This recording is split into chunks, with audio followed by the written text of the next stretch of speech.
here at Shelley Edwards. Access through the driveway, coming around the left side, following down this way.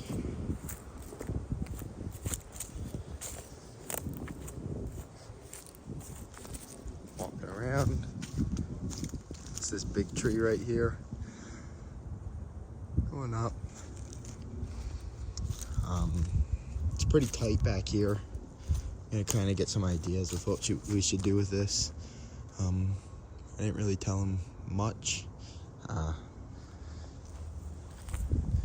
we can kind of figure it out as we go.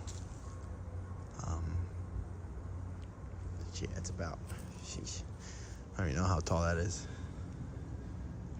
80 feet, if I'm right. So just removing this tree and then stump grinding. It's a big one. So I don't see any power lines or anything. Just it's a little close to the house. But